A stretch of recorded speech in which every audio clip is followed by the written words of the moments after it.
A blockade in the South China Sea. That's what the darling of the Filipino media, Ray Powell, is saying in a tweet about what China will do in the Huangyan Island in the coming days. He's a former U.S. Air Force serviceman who now heads a Sealight Maritime Transparency Project, a project that's overtly countering China. He warned China will blockade Filipino vessels carrying activists, foreign observers, journalists and fishing crew to what is known in English as Scarborough Shoal, a disputed area. What exactly is this Ray Powell up to? Who's behind him?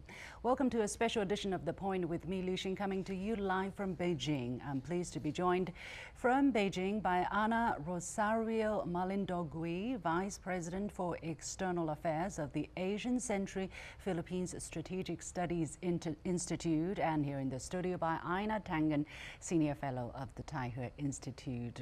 Welcome to The Point to both of you. So, first of all, who's who here? Einar, let me go to you. This guy, as I said, Einar, look at me. This guy, as I said, is Ray Powell. He's tweeting all the time about the South China Sea, about China. Who is this guy? Who funds him? Okay. So, yes, he served for 35 years in the military. He did tours in Iraq, Afghanistan. He then was a military attaché in both Vietnam and Australia. So he's true blue, military.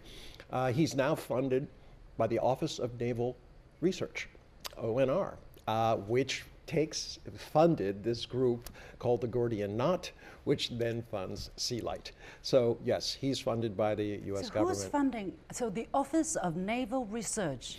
Yes, Naval Intelligence is funding through Stanford University.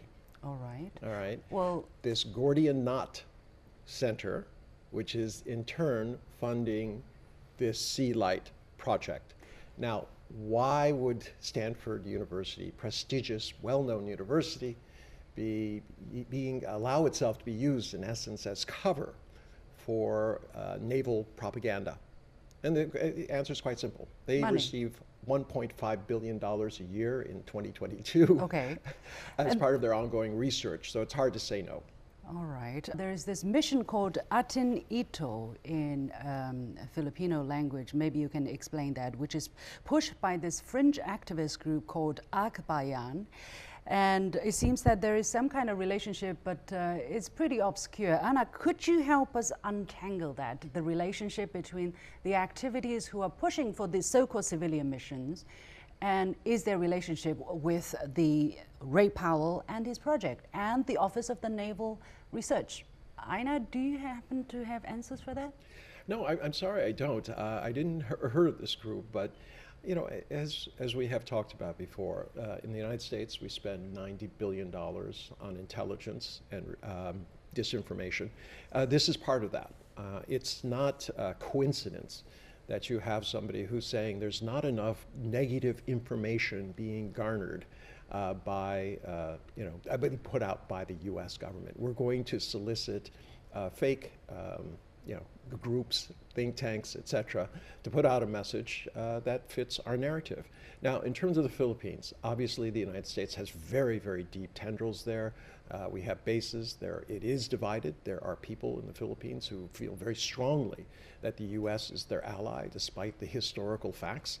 And yeah, you can always find some group that is willing to be part of any kind of, especially anti-China initiative. It's very interesting, the kind of information that's put out by Ray Powell and the website called Sealight. By the way, they're doing a lot. They're putting out a lot of information. He's also tweeting a great deal. It seems that he's very passionate about it. And he says that China, on the website, says that China is advancing, his claims, mind the word advance, and he said China is going to blockade the civilian missions for Philippines. And to me, these terms seem to try to portray, they're colored terms. They try to portray an image of China that is big, powerful, a bully, aggressive. What is your take? Well, I read up on him in Mumbai. He attended a conference and they had a very frank discussion. He said China's the enemy. We have to do everything we can. And he said, India and the U.S. have to contain China. Those were his exact words, yes. Wow. So he says it's a communist country, it's oppressive, authoritarian. He really either believes in the Kool-Aid he's drinking, or it's just part of his environment. And he's using some interesting terms. For instance, he's saying China is adopting this gray zone tactic, and that Philippines needs to adopt assertive transparency. Is that a latest lingo from the State or the Pentagon? No, that's just him. And my guess is that he's not alone. The number of tweets that he has generally come along with a staff. Yeah, you can't possibly do that single-handedly. No. It's unbelievable. Well, no. And there's several of these things. I mean, the U.S. is quick to say that people are using bots and that they're weaponizing research. But, here's the irony. Here's a guy who's running around talking about transparency. Yeah. Well, but he's not very transparent about his funding or his background or the fact that he just find hates his China. funding information on the website. You don't find the funding. You have to dig. You have to dig, yeah, exactly. And then if you look at the pictures coming out of the press this morning, the civilian mission that I mentioned, for instance, it's very interesting the use of words: civilian missions, observers, fishermen, and the failed attempt to provide Christmas supplies for the fishing crew that are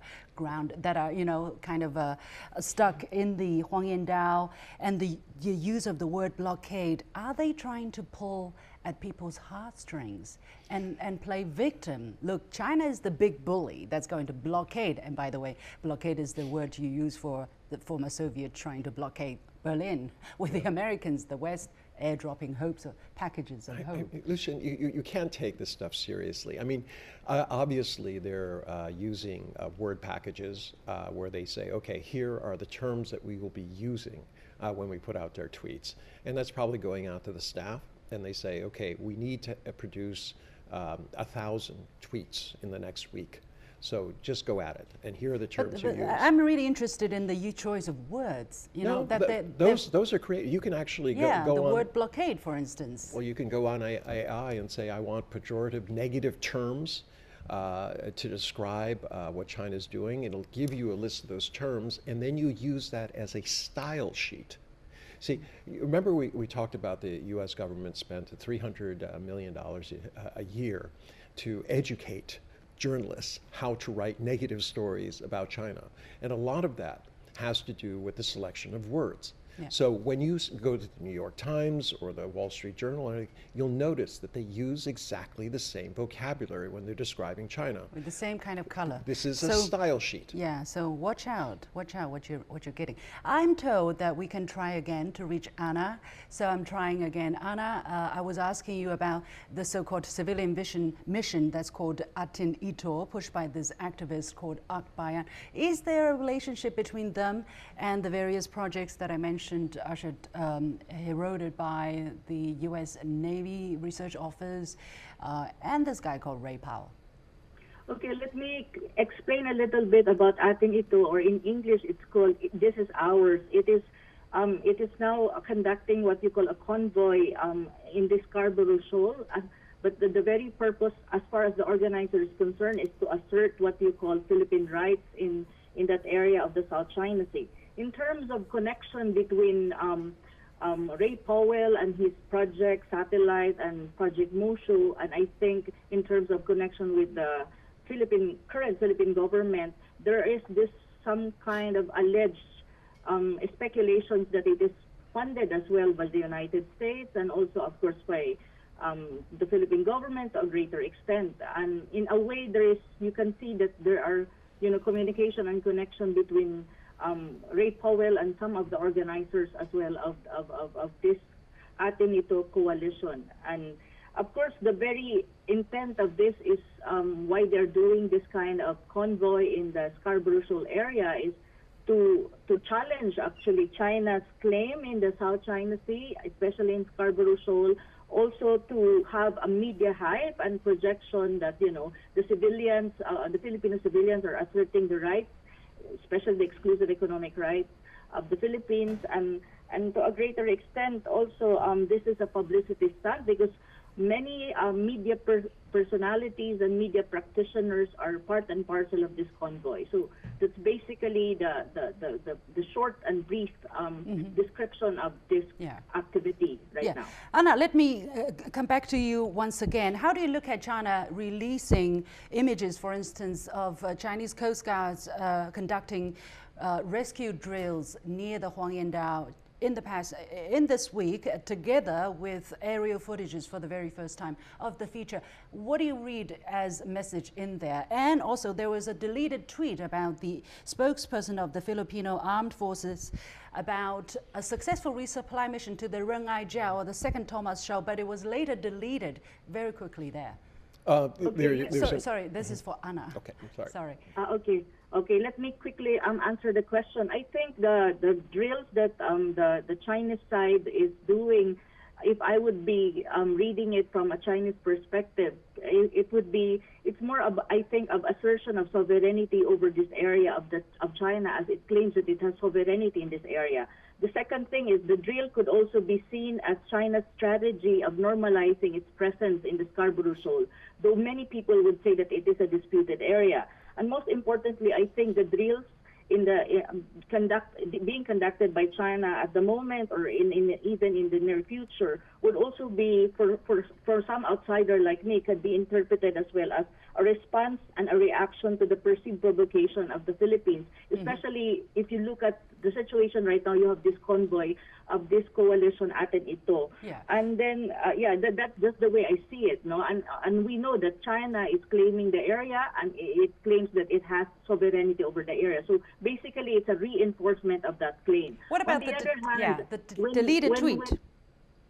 And on the other hand, when you talk about the deleted tweet, I think it has been done precisely because there is now a transcript that has been released by the China side saying that there's really what you call a new model agreement agreed between the two sides, China and the Philippines. But of course, on the Philippine side, they are denying it publicly, and they're saying that it's AI generated, it's not true. But the China side is very consistent that there's a new model.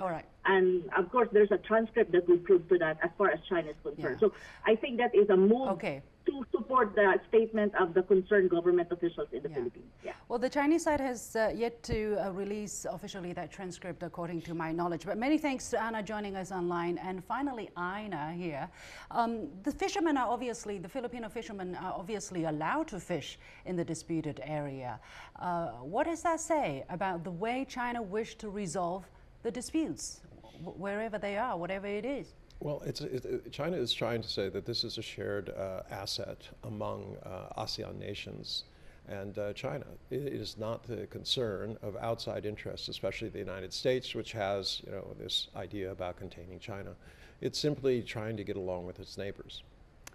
Well, let the countries in the region deal with this through dialogue, consultation, instead of some third powers trying to make bigger waves in the South China Sea on top of the problems we may have.